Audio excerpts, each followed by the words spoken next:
dan itu yang membuat street fotografi menjadi sesuatu yang tak embrace dan menyenangkan sampai sekarang gitu.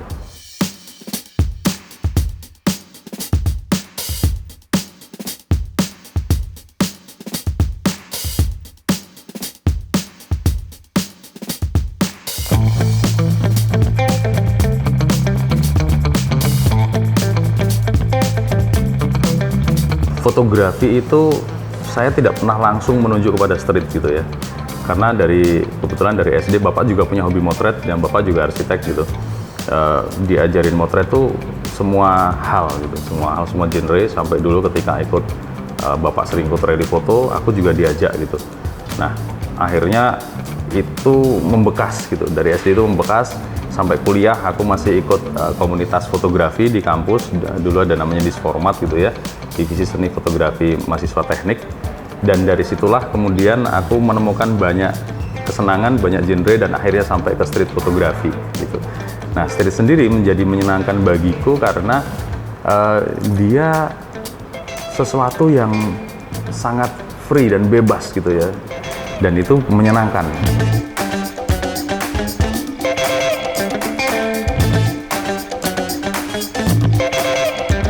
Street fotografi itu menjadi unik karena ketika kita berpindah kota, misalnya katakanlah aku biasa di Jogja dengan karakternya orang Jogja, yang teman-teman sendiri tadi juga ikut, serba enak, serba santai, orang sangat welcome untuk diajak berinteraksi gitu ya. Lalu dibawa ke daerah lain gitu, ke daerah Sumatera, ke Kalimantan, ke Jawa Barat misalnya, Jawa Timur. Nah street fotografi itu akan menemukan sesuatu yang unik, yang berbeda, yang asik. Karena apa? Karena di situ orang-orangnya punya karakter yang berbeda. Kita harus bisa adjust, kita harus bisa menyesuaikan bagaimana tempat kita datang itu, kita tidak mengganggu lah di situ. Kita diterima dengan baik, sehingga interaksi-interaksi yang terjadi di sana itu memang harus cukup dekat, cukup intens, cukup close seperti tadi ya, kita ngobrol dan sebagainya gitu. Nah, kalau kejadian yang unik misalnya kayak dimarahin orang dan sebagainya itu hampir jarang.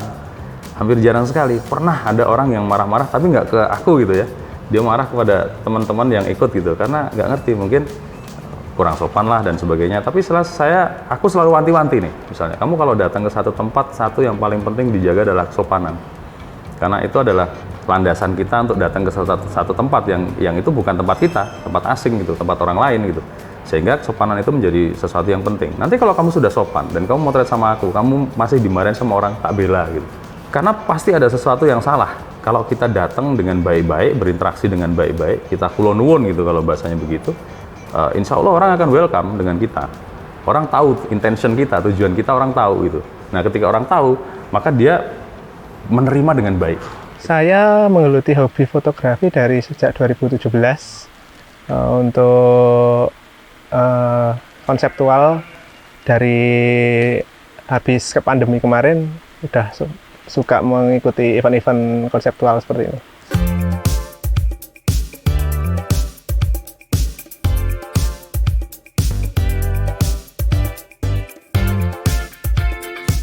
Memang karena aku domisili di Jogja ya, maka lokasi yang paling menarik bagiku tuh di Jogja itu banyak sekali gitu, kayak Kali Code salah satunya, itu satu yang menarik bagiku. Malioboro dan sekitarnya itu menarik. Kampung-kampung di sekitar Taman Sari itu juga bagus gitu ya. Tapi tempat favorit itu adalah tempat yang baru kamu datangi, bahkan yang kamu nggak ngerti tentang tempat itu, itulah tempat yang paling menarik, karena di situ kamu akan menemukan banyak keterkejutan dari ruang-ruang eksplorasi yang baru itu tadi, sehingga tempat yang biasa bisa menjadi menarik karena kita bisa menghasilkan foto yang katakanlah aku udah datang ke situ berkali-kali, puluhan kali mungkin, tapi selalu dapat yang baru, itu menarik. Atau kamu datang ke tempat baru dan tidak terkontaminasi oleh euforia, kamu bisa settle yourself down gitu, lalu kemudian kamu dapat foto yang bagus di situ. Nah itu juga sangat menarik. Jadi tempat yang baru belum dikenal menarik, tempat yang sudah dikenal juga menarik.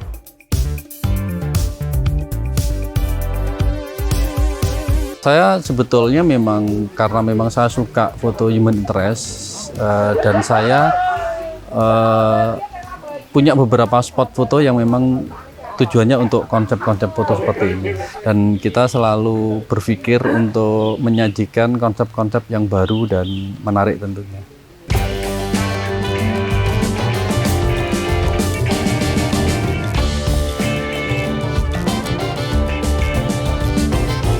Fotografi sampai saat ini bagiku tetap menjadi sebuah hobi. Menjadi sebuah hobi. Karena ketika dia berubah menjadi sebuah profesi, apapun itu alasan dan level profesinya, maka fotografi akan berisi dengan kepentingan. Gitu. Aku sering bilang dengan teman-teman, fotografi ini sesuatu yang aku sukai karena keilmuannya menarik, karena sudut pandangnya menarik, perspektifnya menarik, sehingga aku skip dramanya deh gitu. Aku ambil ilmunya, aku skip dramanya, aku nikmati fotografinya tanpa tendensi apapun. Nah itu yang membuat fotografi bagiku long lasting, tidak ada kepentingan, dan selalu menyenangkan.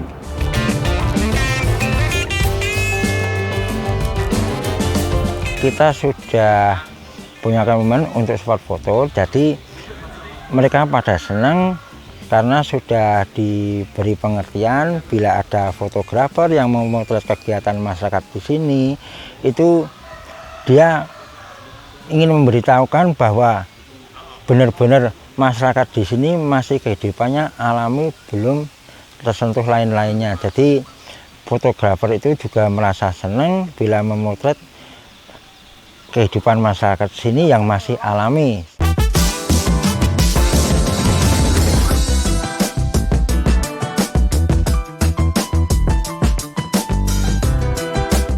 Saya kalau di bidang fotografi kan banyak genre. Saya lebih interest ke human interest. Saya lebih senang ke human interest, ada interaksi, ada manusianya. Beberapa konsep saya ikuti juga, tidak hanya human interest, kadang model scaper, jadi perpaduan antara model sama landscape alam, itu biasanya di pantai atau di gunung juga sering saya ikuti.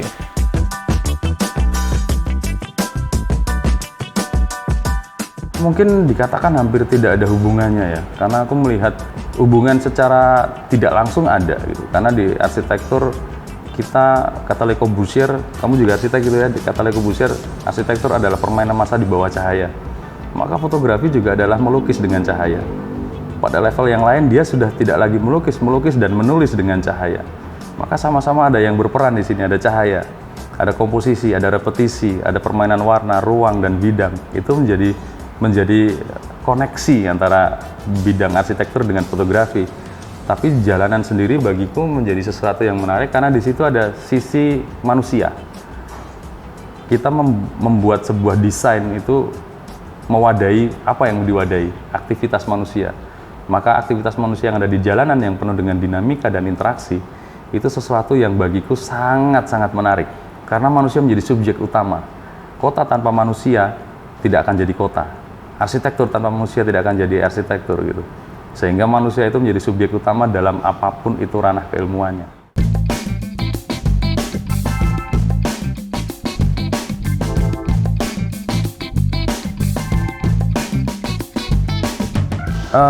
Traveling dan fotografi it could be something that jadi satu, bisa sesuatu yang memang ada orang yang hobinya traveling aja tanpa motret gitu, dia ingin menikmati itu untuk dirinya sendiri. Dan fotografi dalam dunia traveling itu menjadi menarik karena kamu selain menikmati untuk dirimu sendiri, kita kemudian mendokumentasikan apa yang kita saksikan, apa yang kita lihat dengan ilmu fotografi sehingga itu bisa dinikmati juga oleh banyak orang gitu ya. Dan apakah traveling menjadi sebuah keharusan? Menurutku iya, at some point gitu.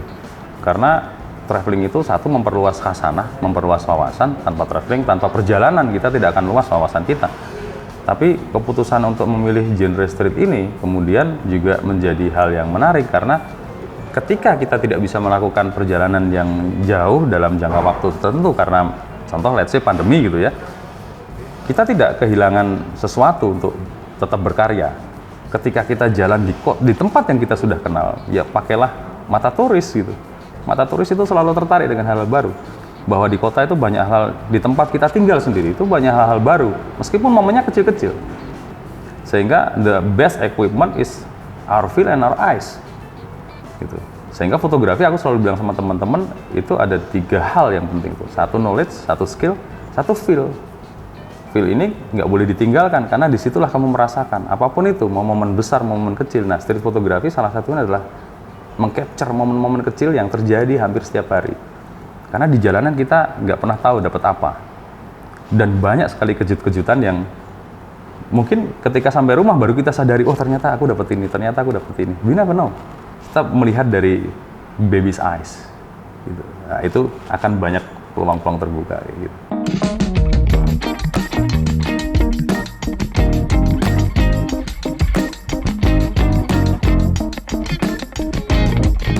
Seperti literasi yang pernah aku baca, street photography can be many things gitu. Jadi dia salah satunya bisa menjadi sebuah saksi dari perubahan wajah kota, saksi perubahan sejarah, menjadi saksi dari bagaimana mode itu berubah, berkembang, menjadi saksi perubahan politik gitu ya. Maka tetaplah memotret dan abadikan banyak hal itu. Kalau nggak bisa pun, kita masih bisa mencari sesuatu hal yang menarik dari kehidupan masyarakat yang ada di kota kita masing-masing. Karena setiap hari ada momen, setiap hari berganti ceritanya, setiap hari berganti harapannya, dan aku yakin tidak akan ada sesuatu yang sama persis dalam kehidupan manusia tiap harinya. Pasti ada dinamika, ada perubahan yang baik, ada yang buruk, dan mudah-mudahan apa yang dilakukan oleh teman-teman sekarang ini dan apa yang tak lakukan itu juga bisa membawa perubahan dan syukur-syukur bisa memberikan dampak positif bagi dunia fotografi pada umumnya dan bagi dunia street fotografi pada khususnya. Jadi teman-teman tetaplah motret, turun ke jalan, nikmati jalannya, jangan hanya cari fotonya tapi nikmati dinamikanya, nikmati interaksinya, karena disitulah kamu akan merasa hidup. Jadi jalanan itu adalah tempat bermain. Ketika kita melihat jalanan dari sudut pandang tempat bermain, maka tidak akan pernah membosankan. Aku bilang sama teman-teman, you must have a child's eyes. Gitu. Kamu harus punya mata anak-anak. Mata anak-anak itu melihat segala sesuatu menjadi mainan, dan itu menyenangkan. Dan satu lagi, kita memotret hari ini itu untuk masa depan, bukan hanya untuk sekarang, tapi juga untuk masa depan. Karena nanti mungkin yang akan menikmati foto-foto kita, itu termasuk anak cucu kita dan orang-orang di masa depan ketika kita sudah nggak ada. Fotografi sebagai sebuah hobi itu satu stress release gitu. Jadi ketika sudah banyak pikiran tentang misalnya pekerjaan, let's say pekerjaan gitu ya, lagi karena aku arsitek gitu, terus misalnya depan komputer, desain dan sebagainya, itu lagi penat gitu, maka keluar, turun ke jalan, ngobrol dengan orang, berinteraksi, bersosialisasi, itu adalah stress release. Sehingga jalanan itu bagiku menjadi tempat bermain dalam tanda kutip untuk melihat berbagai banyak peluang dan kesempatan.